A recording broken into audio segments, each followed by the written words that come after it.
terms of our schedule for today, we're going to start off talking about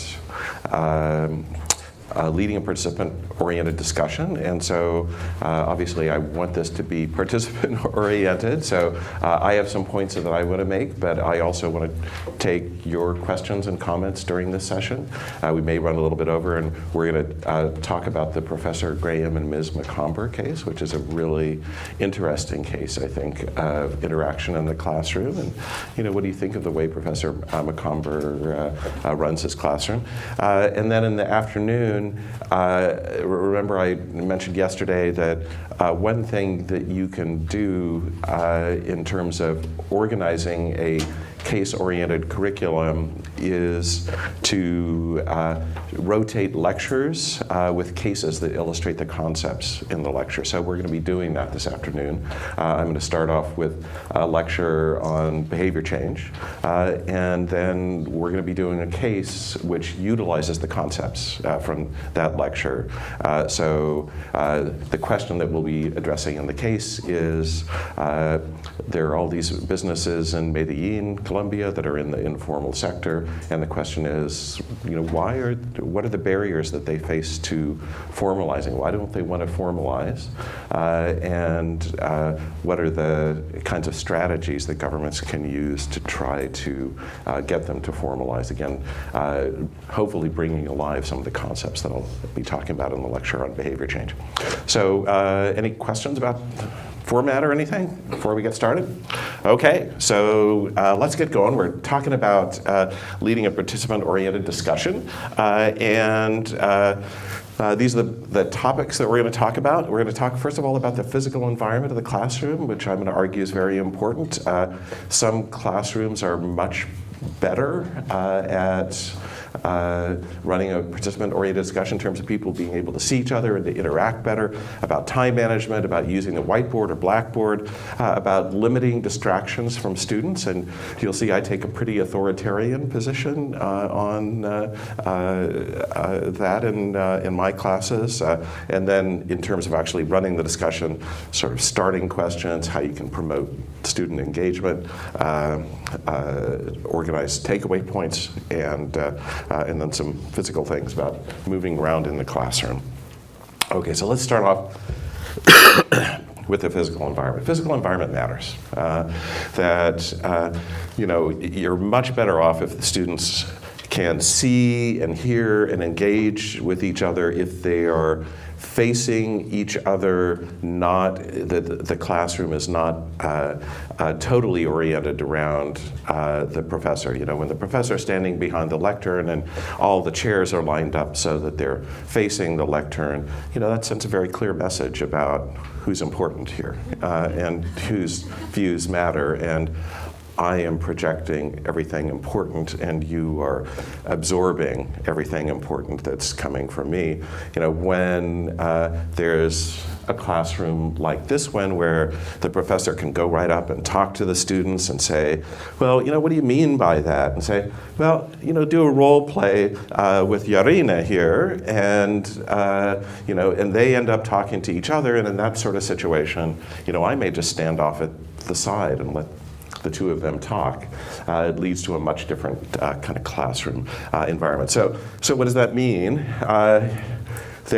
Most universities don't have many good classrooms. So, lobby to get the best classroom that you can, because it really is important in terms of having a space that works. Move the furniture around if you can. Obviously, in a room like this, there's not a whole lot you can do. Everything is fixed.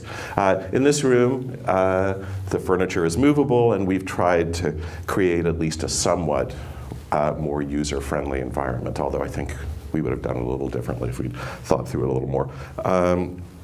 And again, move around the classroom to facilitate discussion. I'll be talking a little bit more later about specific kinds of things you can do. Make sure that you've got the kind of equipment that you need. Here we see poor Mitt Romney trying to make some complicated arguments on a very small whiteboard. It's very difficult to do case-based teaching when you don't have a lot of space to write down students' ideas. You need to collect ideas from the class.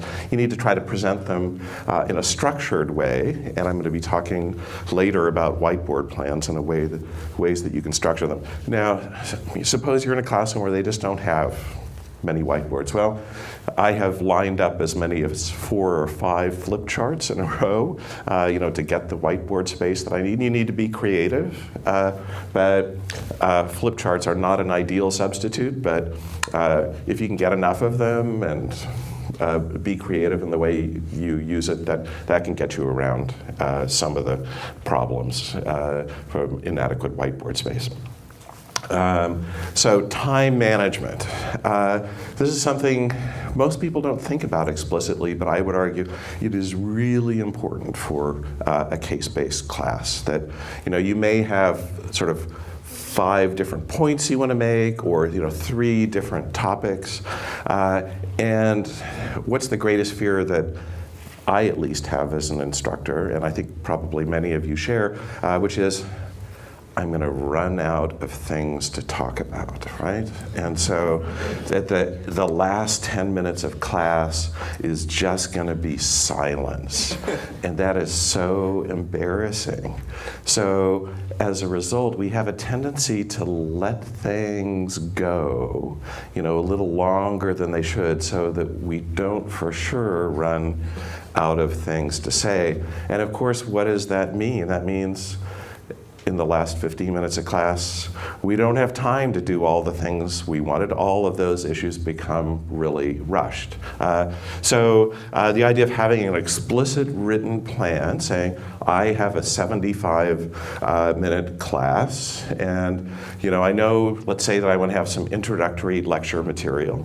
I want to set up a case, and then I want to discuss the case, and there may be sort of 4 different blocks of things I want to discuss within that case, and I want to have summary and takeaways. Well, you should know in advance more or less how much time you want to devote to each of these. Obviously, you want to have some flexibility. You don't want to make it rigid, but you should have a general outline of how much of, let's say, there are 5 different blocks I'm going to be discussing in this class, and how much for each.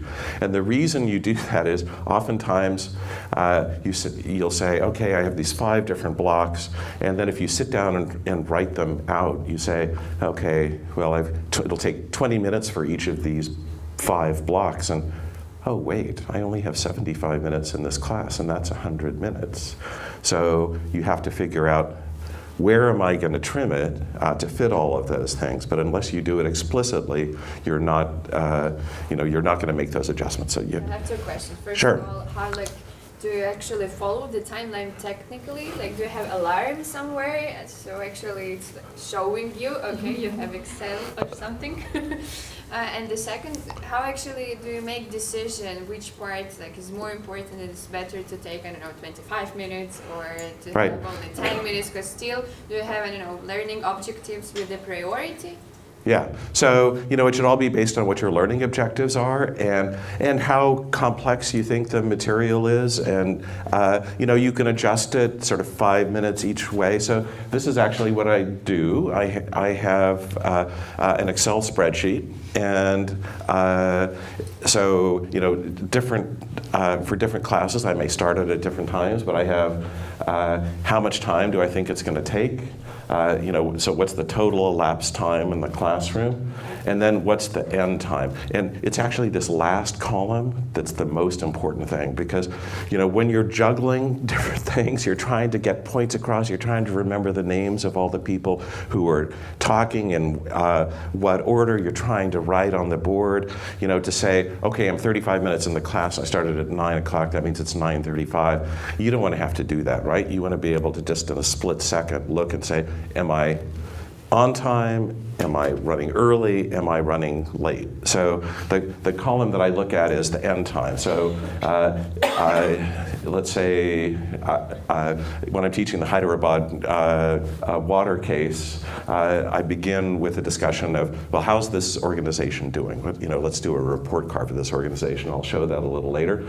And so that's 15 minutes after 5 minutes of introduction. So I can just quickly glance at the time management sheet that I have always up here on the podium and say, okay, it's now 9:23. I'm a little bit behind, but it's not. I'm not seriously behind. Okay? Yeah. So anyway, the main thing that this does is it forces you to be realistic, right? Because you say, okay, I'm going to cover all these things, but just going through the exercise of the first column, you're going to see I have too much material here. I'm going to have to cut this material. So that's really worthwhile. So this is one which is basically a entirely case-oriented discussion. So nothing is going on here but teaching the case. But DB stands for discussion block. So I have 4 different discussion blocks. And I've decided, based in part on experience, because I've taught the case many times before, and also based on what my priorities are, how much time I'm going to allocate to each one. And again, if I'm off by a few minutes, then it's fine. If I'm off by 10 minutes or 15 minutes, then I've really, I sort of got a problem. Okay. So this is another kind of a time management plan for a different kind of class here.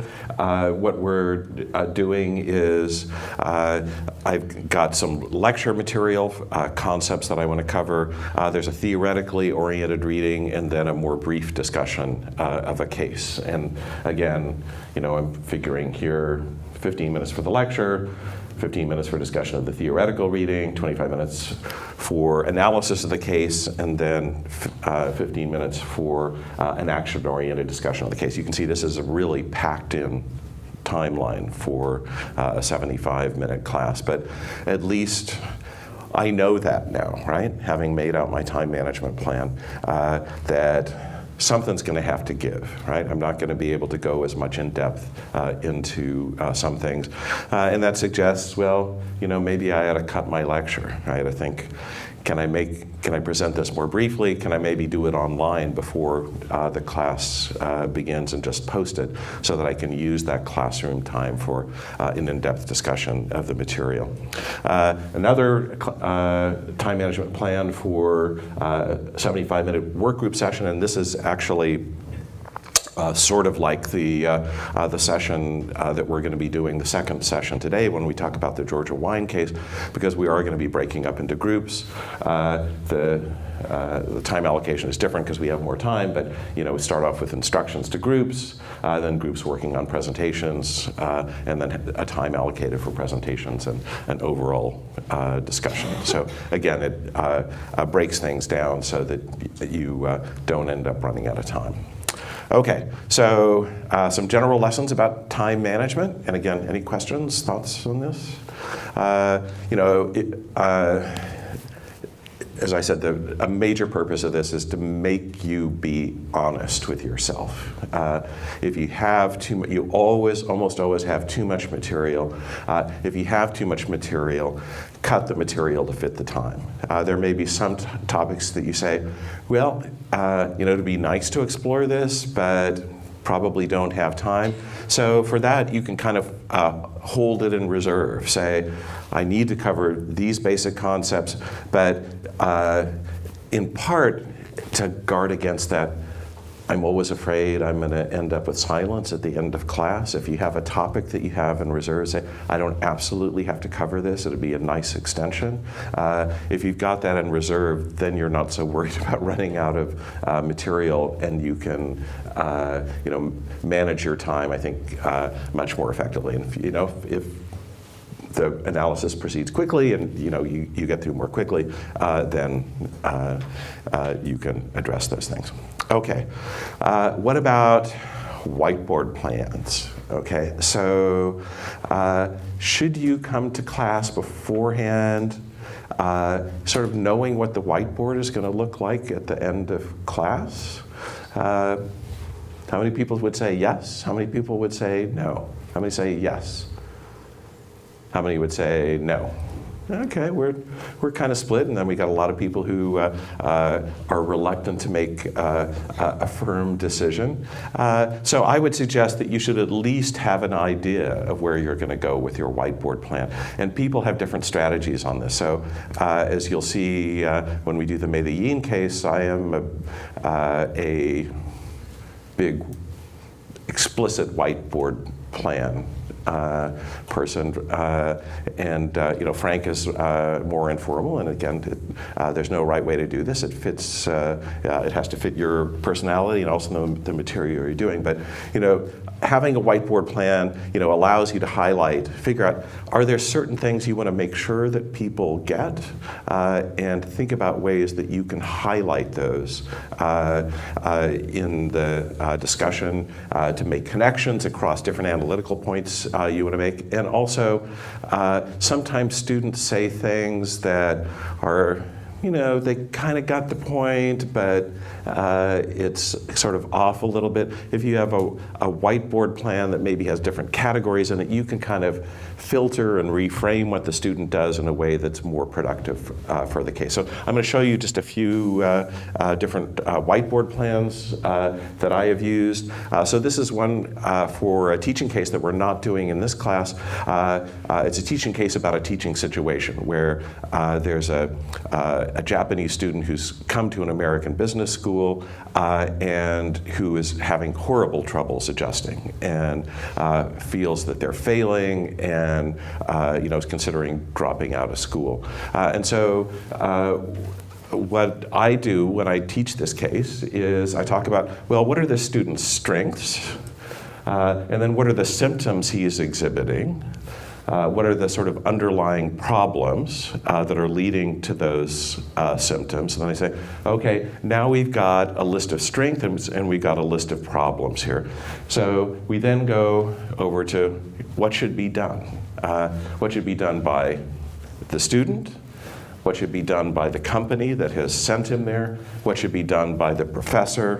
What should be done by the university in order to make this this kind of situation, which is a generic situation of foreign students who feel overwhelmed by the lack of their English language skills and are unfamiliar with the case method.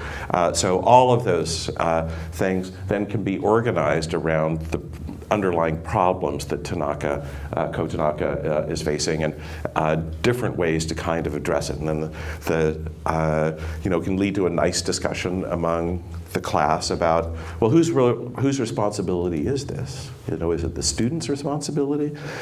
Is it the university's responsibility? Should the professor be taking more of a role? But framing it in this way allows you to organize things around the particular problems that Ko Tanaka is facing. So